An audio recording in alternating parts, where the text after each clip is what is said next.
नामदेव रस पिया रे अनुपम, सफल बना ली काया। नामदेव जी महाराज और नरसी का एक तारा कैसे जगतपति को भाया। नरसिंह मेहता हमारे गुजरात में हुए। दुनिया के लोगों को जप करना पड़ता है, तप करना पड़ता है, अनुष्ठान करने पड़ते हैं, कठोर नियम करने पड़ते हैं, साधना करनी पड़ती है, व्रत करने पड़ते हैं, तब जाकर के ठाकुर जी मिलते हैं। पर नरसिंह मेहता को भगवान ने कह रखा था, तुम केवल केदार राग गाना, हम आ जाएंगे। नरसिंह मेहता केदार राग गाते और ठाकुर जी प्रकट हो जाते।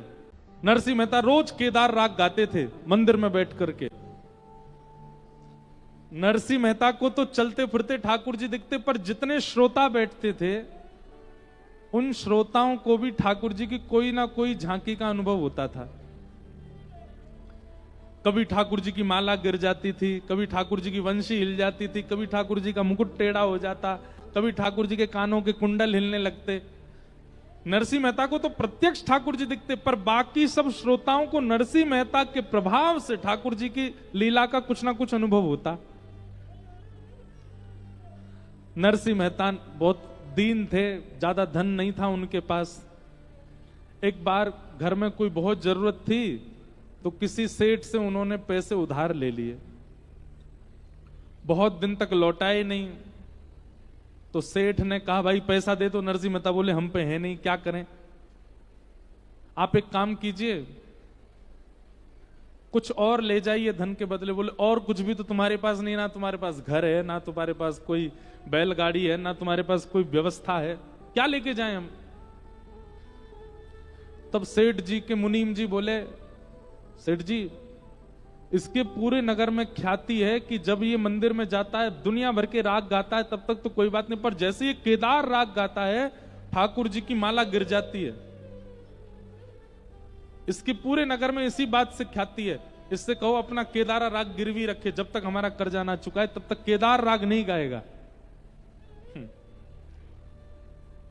सेठ जी बोले, हाँ ये बढ़िया है भाई, सुनो, हमको केदारा राग गिरवी रखो, जब तक कर्जा नहीं चुकाओगे केदार राग नहीं गाओगे तुम मंदिर में जाके।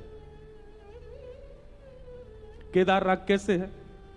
नाचो बहुत गोपाल अब मैं, नाचो बहुत गोपाल,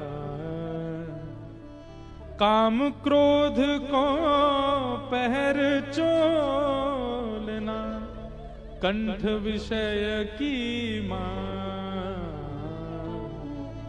नाचो बहुत गोपाल अब मैं, नाचो बहुत गोपाल।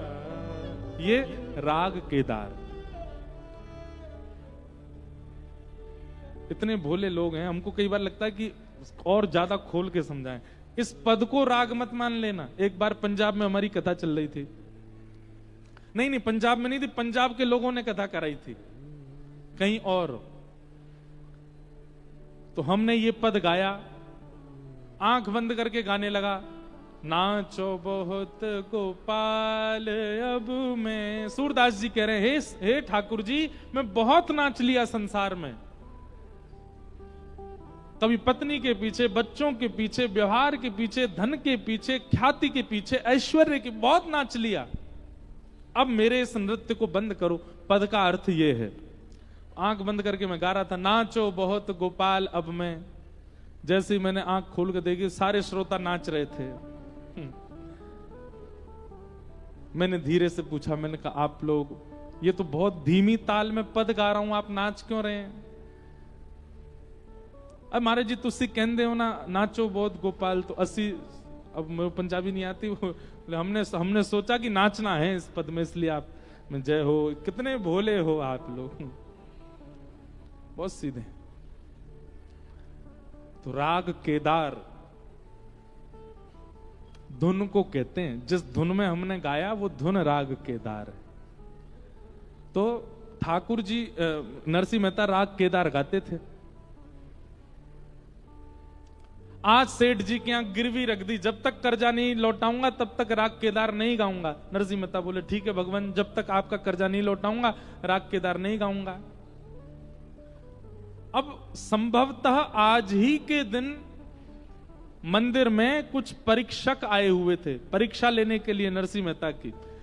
उन्होंने कही बोले कि ये राग केदार में कोई ताकत नहीं है, नरसिंह मेहता की भक्ति में कोई सामर्थ्य नहीं है।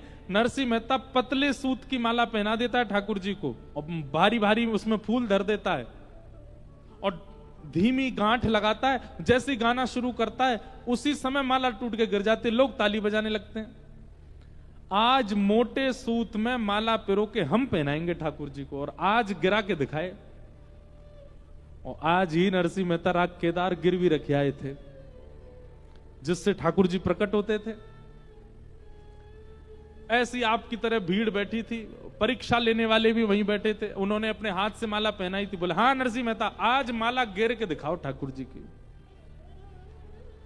नरसिंह मेहता बोले बड़ी विडंबना, पहले राग यमन गाया, फिर भैरव गाया, फिर भीम पलासी गाया, फिर जय जयवंती गाया, सारे राग गाए, लेकिन केदार कैसे गाए? वो तो गिरवी रख के आए। और सेठ जी के मुनीम वहीं खड़े खड़े सुन रहे थे, कहीं केदार गाए ना, गिरवी रख के आया है।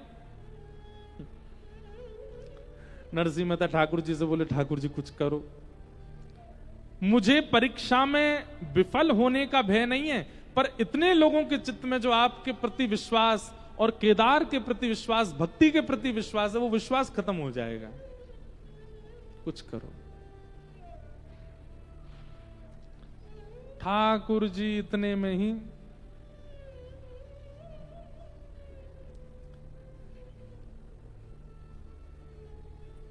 सेठ जी का रूप धारण किया, और सेठ जी का रूप धारण करके पहले तो नरसिंह मेहता का रूप धारण करके सेठ जी के यहां जितना कर्जा था वो सारा कर्जा दे दिया। सेठ जी बोले नरसिंह मेहता कहां से आ गया इतना धन? बोले वो मत पूछो, बस हमारा धन लो, हमारा राग केदार मुक्त करो। ठाकुर जी नरसिंह मेहता बन के गए, सारा धन दे दिया, सेठ जी से लिखवा दिया, राग केदार मुक्त हुआ, हस्ताक्षर कर दो, हस्ताक्षर कर दिए। और फिर सेठ जी का रूप धारण करके नरसिंह मेहता के घर गए और उनकी पत्नी को जाके बोले ये लो आपके पतिदेव ने कर्जा चुका दिया, उन्होंने राग केदार गिरवी रखा था, ये हमने उनका राग मुक्त कर दिया, उनको जाके बता दो। पत्नी दौड़ी दौड़ी गई। यहाँ पे महाराज परीक्षक जो थे वो गुस्सा कर रहे थे नरसिंह मेहता पे, पाखंडी इतने दिन से नाटक ढोंग करता है, ठाकुर जी के गले की माला गिर जाती तेरे राग से, आज क्यों नहीं गिर रही है? इतने में पत्नी दौड़ी दौड़ी आई और नरसिंह मेहता के सामने पर्ची धर दी। पर्ची में लिखा था राग केदार मुक्त हुआ, और नीचे सेठ जी के हस्ताक्षर। तुरंत नरसिंह मेहता ने अपनी पेटी पकड़ी और जैसे ही राग केदार गाया, नाचो बहुत गोपाल अब मैं, दूसरा पद गाया, कौन सा? बहुत अनुग्रह कीनो हरि जी तुम, बहुत अनुग्रह कीनो। जैसे ही केदार गाना प्रारंभ किया, हजारों की तादाद में लोग बैठे थे, परीक्षक सामने बैठे थे, और ठाकुर जी की गले की माला अपने आप टूट करके नीचे गिर गई। कानों के कुंडल हिलने लगे, गले की मालाएं चमकने लगी, मुकुट टेढ़ा मेढ़ा होने लगा, सबको प्रत्यक्ष दर्शन हो गया। सबने नरसिंह मेहता को प्रणाम किया, बोले अरे भैया हमको तो तुम्हारी भक्ति पर संशय था। नरसिंह मेहता अलग सोच में चले गए, बोले तुम सब बोलते रहो, पर मेरा कर्जा चुका के कौन आया है? ये राग मुक्त कैसे हुआ? नरसिंह मेहता दौड़े दौड़े सेठ के पास गए, भैया आपने हमारा राग मुक्त कर दिया। बोले तो क्यों, आपने कर्जा चुका दिया ना इसीलिए तो मुक्त किया। बोले कैसे चुका दिया? बोले आप आए थे, आकर के आपने सारा पैसा दिया, हमने आपसे पूछा भी था भाई कहां से लाए, आपने कहा वो सब छोड़ो, बस कर्जा पूरा करो, हमारा राग मुक्त करो, हमने कर दिया। बोले मैं आया था? बोले हाँ। पत्नी से पूछा तुम्हारे पास मेरे राग की मुक्ति का पर्चा लेके कौन आया था? बोले मेरे पास सेठ जी आए थे। सेठ जी के पास नरसिंह मेहता बन के गए और पत्नी के पास सेठ जी बन करके गए। नरसिंह मेहता समझ गए, बोले भैया ये कर्जा चुकाना, राग मुक्त करना, ये भी सब ठाकुर जी की लीला, सब ठाकुर जी ने किया। तो नरसी का एक तारा कैसे, एक तारा बजाते थे नरसिंह मेहता, जगतपति को भाया। ठाकुर जी उससे भाग गए। क्यों? क्योंकि इस भागवत रस को पिया है नरसिंह मेहता ने, नामदेव जी ने इस भागवत रस को पिया है, मीराबाई ने इस भागवत रस को पिया है। हम लोग सुनते हैं, इसलिए हमसे रीझ नहीं रहे ठाकुर जी। हम भक्ति करते हैं, हम सेवा करते हैं, हम प्रसाद बनाते हैं, हम श्रृंगार करते हैं, फिर भी हमको कोई अनुभव नहीं होता। क्यों? क्योंकि हम कथा सुनते हैं, सुनने वाले हैं, और सुनने वाले में रस आया नहीं है, और रस आएगा नहीं तब तक रासेश्वर कैसे प्रसन्न होंगे? रासेश्वर की प्रसन्नता के लिए तो रस चित्त में आना चाहिए, और रस चित्त में तब आएगा जब कथा सुनो ना पियो। पिबत भागवतम रसमालयम मोहर हो रसिका भुवि भावुका। इस प्रकार भागवत जी के 3 मंगलाचरण गाए गए। कथा सुननी नहीं है, पीनी है। और पीने का मतलब सुनते ही कर्तव्य में आना, सुनते ही कर्म में आना, सुनते ही क्रिया में आना। व्यास जी की वाणी, उसको कहते हैं पीना।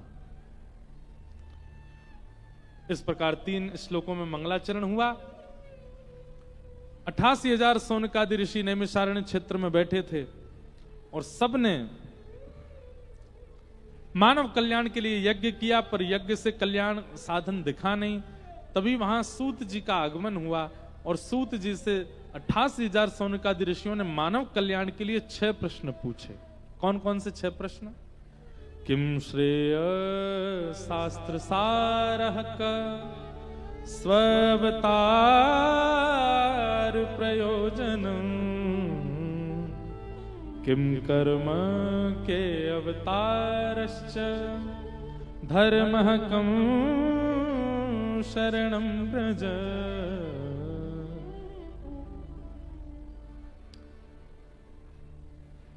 किम श्रेय, पहला प्रश्न क्या है? ठाकुर जी के अवतार का श्रेय किसको जाता है? भक्तों को कि राक्षसों को? ठाकुर जी किसके लिए आए थे? रावण के लिए आए कि सबरी के लिए आए? बताओ। ठाकुर जी जटायु, सबरी, हनुमान आदियों के लिए आए कि रावण को मारने के लिए आए थे? अभी तो यहां कथा में बैठे हो इसलिए सब लोग बोल देते हो हाँ सबरी के लिए आए, पर कहीं ना कहीं हमारा चित्त ये बात भी मानता है कि रावण के लिए ठाकुर जी आए थे। नहीं, श्रीमद् भागवत में स्पष्ट भगवान कहते हैं कुंती स्तुति में, तथा परमहंसा नाम, मैं परमहंसों के लिए, मैं भक्तों के लिए, मैं वैष्णवों के लिए आया हूं। राक्षसों को मारना मेरी प्रायोरिटी नहीं है। वाल्मीकि रामायण में भगवान श्री राम कहते हैं अगर मैं चाह जाऊं तो रावण जैसे जन्म ही नहीं लेंगे, उनको मारने के लिए आऊंगा क्या मैं अगर चाह जाऊं तो कुंभकर्ण वहीं बैठा बैठा मर जाएगा, पर मेरे चाहने से सबरी की प्यास नहीं बुझेगी, मेरे चाहने से जटायु को सुख नहीं मिलेगा। वैकुंठ में बैठे बैठे ठाकुर जी चाह लें कि सबरी प्रसन्न हो जाए, नहीं, ठाकुर जी को आना पड़ेगा। मेरे झोंपड़ी के भाग आज खुल जाएंगे, राम आए। झोंपड़ी में आना पड़ेगा ठाकुर जी को। वैकुंठ में बैठे बैठे ठाकुर जी सोच लें हाँ सबरी प्रसन्न हो जा, नहीं होगा काम। अच्छा, हम लोग भी ऐसे ही हैं, हमको लगता है कि यहीं बैठे बैठे ठाकुर जी वहीं से ही प्रसन्न हो जाओ। नहीं, आना पड़ेगा, ऊना आना पड़ेगा, हमारे घर आना पड़ेगा, तब हमको संतुष्टि होगी। ऐसी जिद चित्त में लाओ, वृंदावन बिहारी लाल आप वृंदावन बैठे बैठे हम पे प्रसन्न हो रहे, उससे काम नहीं चलेगा। यहां आइए, हमसे मिलिए, आकर के बुलाना पड़ेगा। हिमाचल में भी कई कृष्ण मंदिर हैं।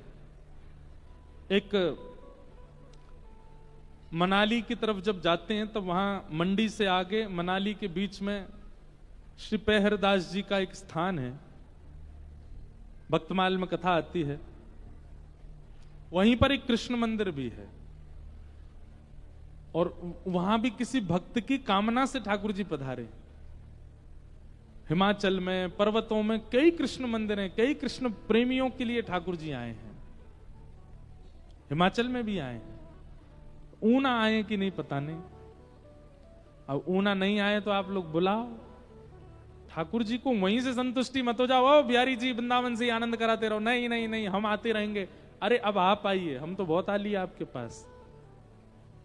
मंदिर में रहते हो भगवान, कभी बाहर भी आया जाया करो, मैं रोज तेरे दर आता हूँ, कभी तुम भी मेरे घर आया करो, मंदिर में रहते हो। हमेशा मंदिर में ही बैठे रहते हो, कभी आइए हमारे यहाँ भी।